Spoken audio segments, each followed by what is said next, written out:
Welcome to Season 5 of How I Made It Through, and thank you for joining us. I have invited Ray Catania, author, metaphysical teacher, and coach, to join me as my co-host as we aim to engage, challenge, inspire, and teach you, our listeners, what it really means to be a spiritual being having a human experience. We'll explore not just concepts, but attempt to unravel the neuroscience of metaphysics, as well as practices designed to expand consciousness, increase healing, and develop a profound connection to love. We'll explore God, death, the afterlife, and pushing past limitations as we encourage you to break free of the trance of fear so that you may experience greater freedom, peace, and connection to yourselves, each other, and spirit.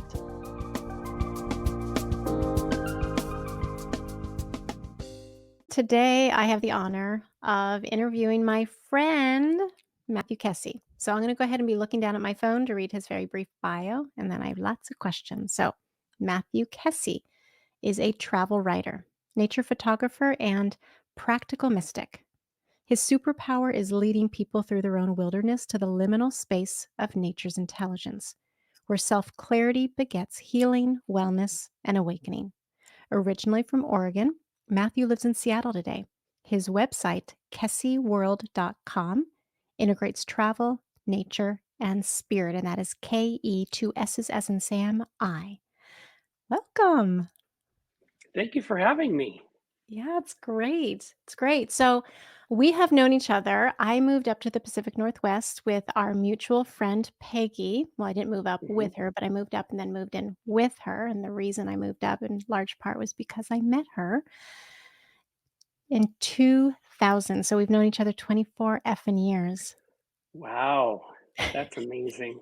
I That's know. amazing. And how wonderful too. And how wonderful. A lot transpired between early 2000 and 2018 when our dear, amazing, beautiful friend passed to the other side. Mhm. And then we got reacquainted because of that. That's right. Yes. But Mhm. we met around her birthday, Mhm. September. Yeah. And I remember shortly after her memorial, you were talking about working with a shaman. Is that a good place to start, or can you share? Because I know you were like a corporate guy. That's right. That's right. Yeah, I can come back to that, but I would like to just talk a little bit about the arc of my life. As a kid, I grew up on a farm. I think you knew that. I grew up on Mhm. a farm in Oregon, a dairy farm. And I had access to, of course, animals and landscape, but also woods near our home with trees and moss, and also a free range attitude in our family and in parenting, which I think was more prominent at that time. Yeah. And so I developed a deep bond with with the natural world from the time I was 6 years old. And to the point of talking to trees, not necessarily having imaginary friends, but really just having this awareness, this foundation, this grounding. And that stayed with me throughout my life, even through different times, like I'm, coming out of the closet, being gay, and that awareness in high school. Even though at that time I didn't feel safe to come out of the closet, I had this grounding and this aspect of nature that was within me that gave me strength to just to keep going with that. And as life came on, and I went to college and I started to go into the corporate world, I still had that basis for nature, but I also started to allow the influences of the world, in particular the corporate world, to seep into me. And so I didn't know it at the time, but in incremental things along the way, I started to move away from my center, from that grounding. Even though I had it within me, it never left. I did allow other things, other influences to sway me. And so I was in a 25-year career in the corporate world. And I see it now that I was moving further and further away from my grounding, from being really attached to who I really was, or and that self clarity of understanding that. I just wasn't sleeping as much, a lot of the different things that come with that. And I started to see a shamanic practitioner in 2017. And because I figured that I had something within me that spoke, that was perhaps wanting me to come back to myself. And I knew that something was off. I felt that my intuition told me something was off, but I didn't quite know what that was. So a friend suggested I go to see a shamanic practitioner, a very gifted person. And that started my path into this world of connecting back to myself and seeing myself more clearly. Now I see this now that was I started going to see we'll call him Scott. Scott suggested, if you're in, because I would have meetings and meetings and meetings all day, no break, stressed out. And he suggested go in between, go to the restroom and sit and look at a tile on the floor for 2 minutes, for 5 minutes, something, and just press the reset button. And I started to do that, and it was helpful. I mean, it was amazingly helpful. And now I also see that was grounding. That was getting back to some place closer to my self-clarity. And so when I went through the layoff, I remember waking up the Monday after. It was a very short period of time. There were about 3 or 4 days to, pack up 25 years of everything and leave. So I remember that Monday waking up with this feeling like, oh my gosh, what am I going to do? And just all the things that would come that you might expect. And then there was another part of me, and it was that part of me that always was connected to nature, that spoke a little louder this time and said, you'll chart your own path. You'll do your own thing.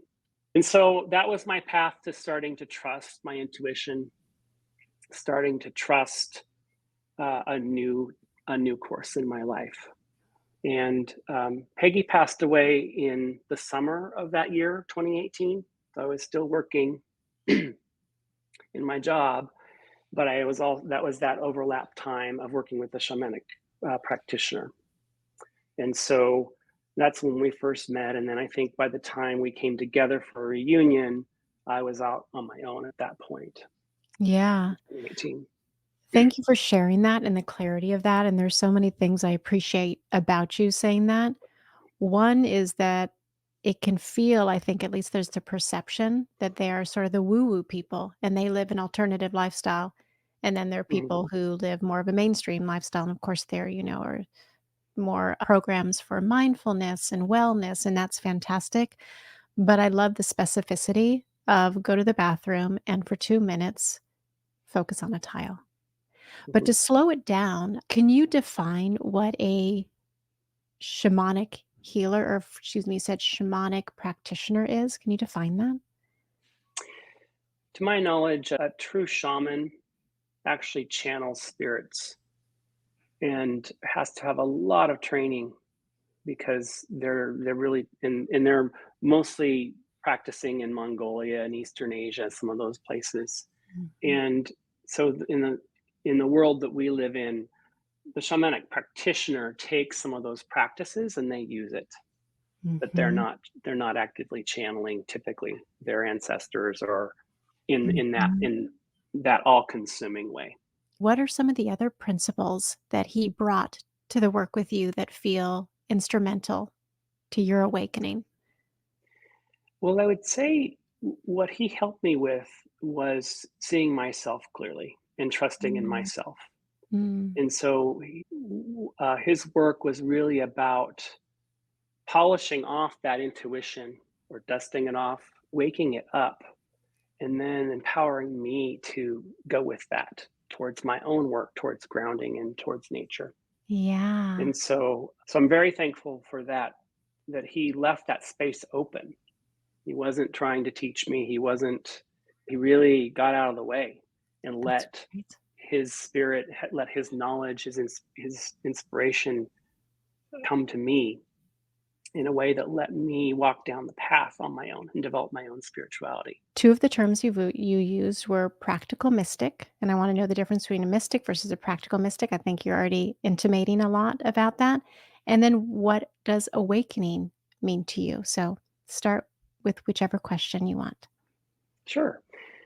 As I see practical mystic, it's really taking the energy of the awarenesses from the liminal spaces, from, in my case, from nature, and what I do when I'm communing and I'm really deep in that space, and taking that wisdom or awareness or awakening and applying that to something we can use in our day-to-day lives, in our human form Mm. here on earth.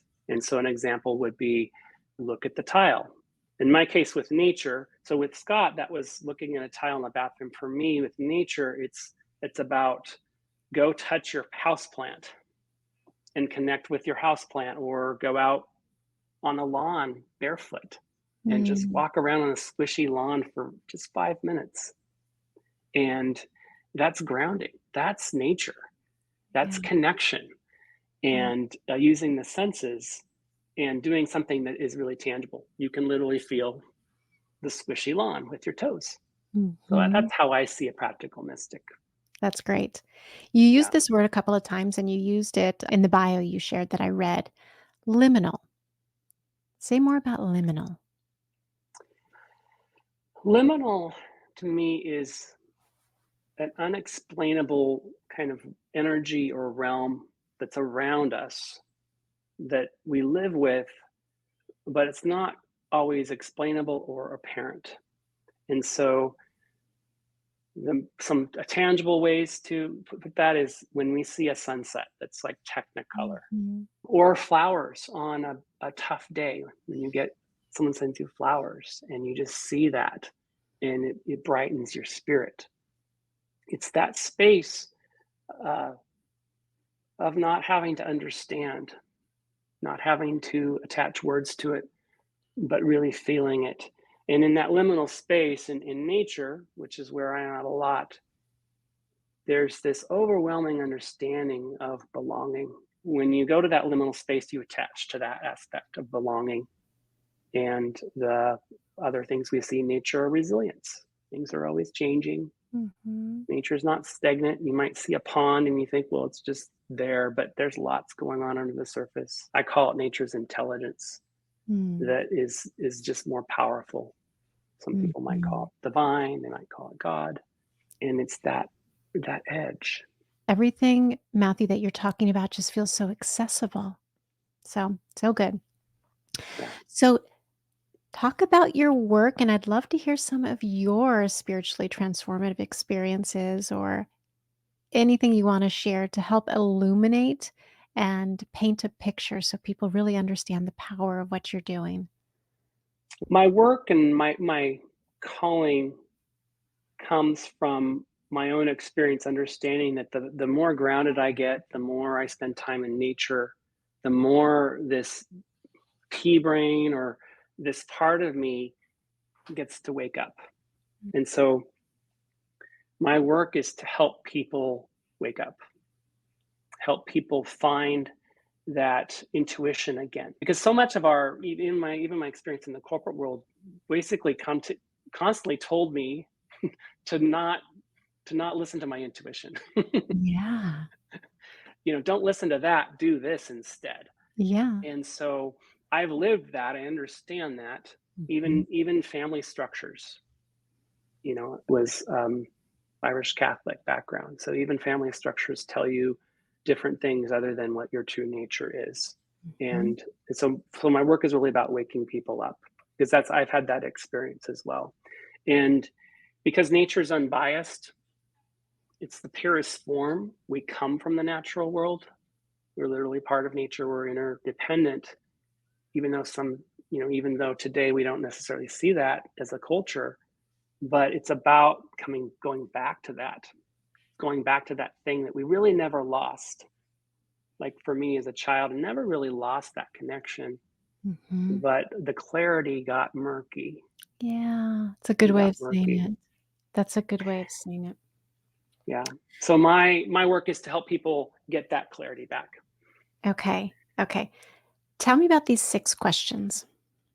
Okay, 6 questions. 6 questions. So in working with people and in my own work, I find that a framework is helpful, but I want it to be open and allowing people the flexibility to work within, their own experience. I've developed 6 questions to ask yourself if you want to deepen your nature connection. And this is about going to that liminal space. So this is going beyond, I want to go walk to the waterfall and look at the waterfall because it's pretty. And so this is if you really want to feel that belonging, that connection. And so the first question is really about, how do I want to opt into nature? How do I want to say yes to this experience? It's similar to going to a friend's house. You knock on the door, they open the door. There's customs and rituals that we have with that, where you coming assuming a respect. You might bring a gift. Maybe you take off your shoes going into someone's home where that's their custom. You're coming with respect, and you're opting in. So you're literally entering in the home. It's the same thing in nature. Threshold point. Yeah. So it's about asking yourself, how do I want to do this? In some cases, you might be curious about the land, the history. And you might look at it as you have a story. Your land story is that hour you're hiking on that land. It's a little speck in the history, obviously, of the world, but how do you want to be there at that time? How do you want to be part of that? With respect and reverence. Yeah. And that starts that whole pattern, asking those questions. And then cultivating intent. Nature is there. Nature's intelligence wants to help us, wants to be part of us. So it's about cultivating that intent. And how do I open up? How do I allow maybe what's on my heart right now? Maybe I want healing. How do I open that up to nature for a two-way, like I'm envisioning like a plugging in. And then working on, how do I want to be present here? Yeah. And in this day and age, technology is an obvious thing that distracts, but really asking the questions. And what I find with that is really asking, what fears are distracting me from being present? That's such a good question, Matt. And when I ask people that, there's usually resistance on the retreat like this weekend. I believe it. There's resistance, and it's almost as if someone's saying, wait a minute, nature, there's no fear in nature. Like I want to see the beautiful birds and the flowers. And I say, yes, and fear is normal. Fear is part of us. Yes. And it's about understanding that you will have fear, and then bringing yourself back to walk through that and not let that topple you. And to understand you're going to have fears. And I think of fear sometimes because I ask questions like that as well, because my work is around emotional regulation. If you are to be in nature, you are to be still in any way. What feelings might emerge that you have spent so many years or decades trying to avoid? Bingo. Yeah. Yeah. And in my experience in nature, when you can look at those things, those fears, just the way you put it, that's the healing space. That's the awakening. You're letting nature's intelligence in, and you're developing your own relationship with the natural world. And I'm there to steward that. I'm there to create a container that's safe for people. And in my work, I'm inviting in and helping the spirits of the land come to be with people if they opt into that. If they opt in. If they opt in, and they need to opt in. Yeah. And so it's about saying, yes, I'm willing to do this. And there's a lot of vulnerability that comes with that. Heck yeah. Tons. A lot of courage, a lot of vulnerability. What size is the group? How long are the experiences? Can you frame that a little bit more so people understand? Yeah. The retreats that I facilitate on the Olympic Peninsula are 3 days. So we meet on Friday at Port Angeles. I think you know where Port Angeles is. And then from there, I take them into these 2 houses that are on a beach, a beautiful beach.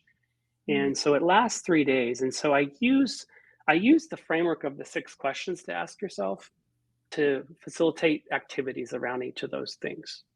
And so the first activity is a collage, and it is very helpful in putting pause on daily life and changing things up in the brain, and going back to that playfulness of a child creating, finger painting, cutting things, glue. Yeah. It disrupts the patterns. And ultimately the retreat is about disruption in a positive way, of how can I disrupt the status quo of my life. Yep. And then open up to these other things. And for each person, of course, it's very different. It's very personal. And so the first day is really about slowing down.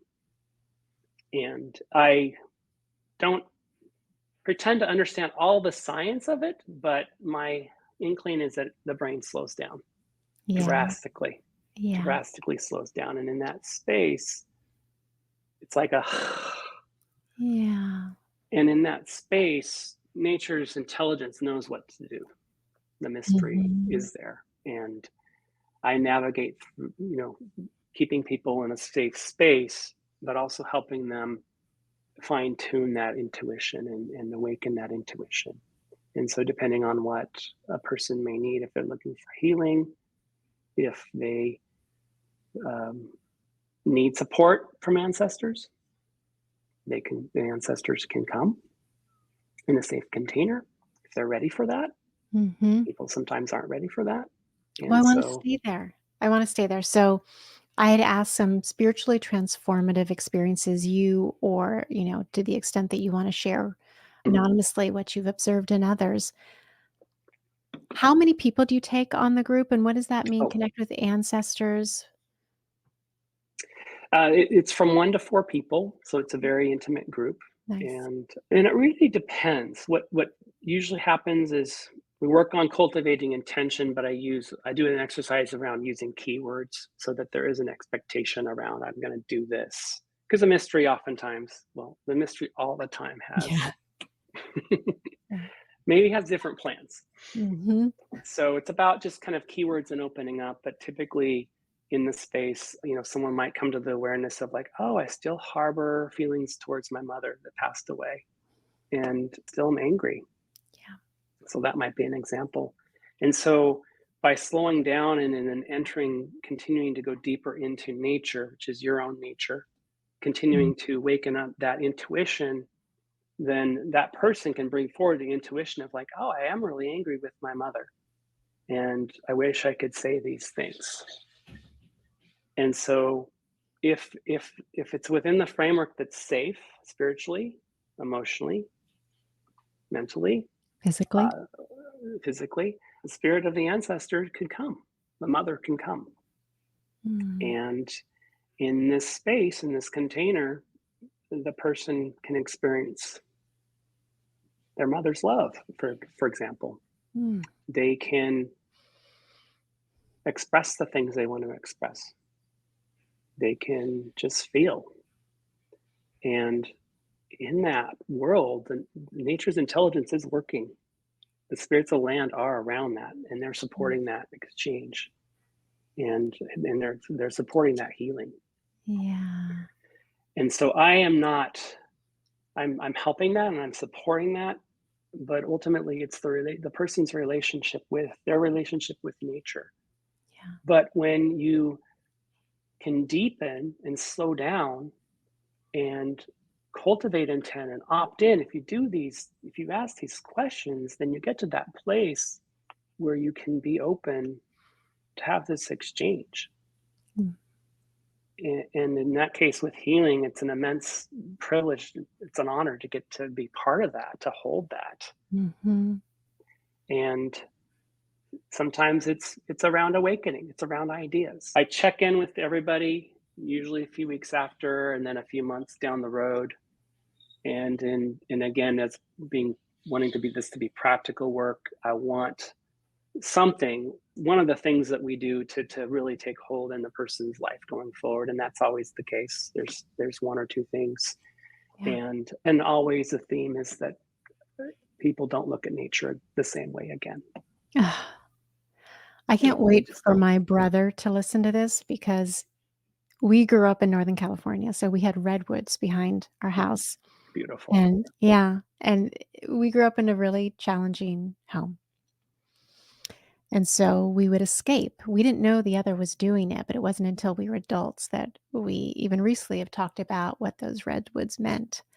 And for me, it was lying in the canopy of 3 redwood trees and looking up and just feeling that symbiosis, feeling held, having that nervous system reset, feeling safety in a way that I never felt at home. Yeah. And he would say he would explore, and he said, "I felt I heard them whispering. I felt there were children up there that I could play with." Hmm. It's like because I was so tuned in. And then the world comes and we, much to your story, we can dull those senses in a need to acclimate, adjust, fit in. Yeah. Yeah. Your work sounds so phenomenal. That did answer the question about spiritually transformative experiences. What I'm hearing you say, tell me if I'm wrong, is it that you are channeling ancestors, the wisdom and the intelligence of nature. Hmm. It sounds so needed right now. I know only enough to make myself sound like a fool, but here I am. I'm going to sound like a fool. But and maybe I'm channeling Peggy right now, who is really into astrology.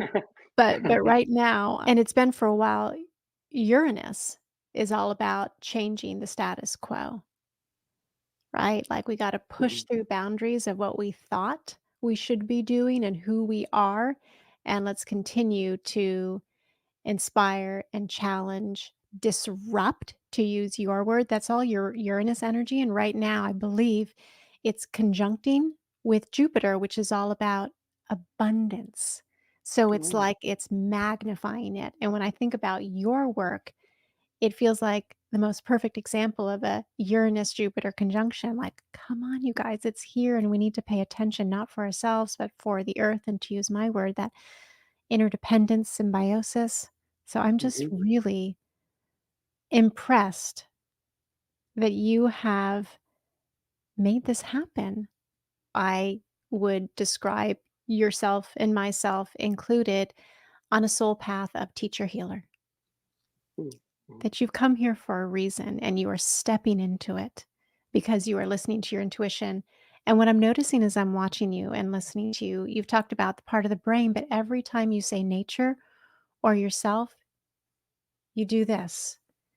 Mm. And for those who are listening and can't see, I'm gesturing towards the heart space. So, yes, it's waking up that part of the brain, but it's really the heart chakra, which is Mm. green, which is love, which raises our vibration, which pops the illusion, which connects us to ancestors, guides, the other side, Hmm. right? It's a heart space. How do people learn more about you? How do they follow you? What does that look like? Well, my website, kessiworld.com, it started 5 years ago as a travel around travel, and it now Mhm. moves into the space of travel, nature, and spirit. And now I'm even moving further into the nature and spirit part. But there's a lot of things about travel. I've traveled a lot. I worked for an airline, and so I had a career, that involved a lot of travel. But there are articles there about the 6 questions to ask yourself. That's a key piece of my information going forward. Mhm. And there's practical things, practical questions to ask if you're curious about ways to ground in nature. And you can follow me on social media. My handle is Kessi World in various forms and various platforms, or Kessi World underscore on Instagram. And I also do a bi-monthly newsletter, email newsletter, where I talk about my own interpretations, my own experiences with nature, with spirit, and also ideas to help people find what's right for them. So if you're listening or if you're watching, there is a way that's exact for you to develop your relationship to the natural world. And it could start, like I mentioned, it could start by taking off your shoes and walking on the grass for a few minutes. So great. So important, so timely. You are just a gem. I love you. I adore you. Thank you for being a guest on my show. Thank you for having me, Kristin. It's been an honor. How I Made It Through is produced and distributed by EIQ Media, LLC. Elevate your emotional IQ with podcasts and content focused on overcoming adversity, leadership, mental health, entrepreneurship, spiritually transformative experiences, and more.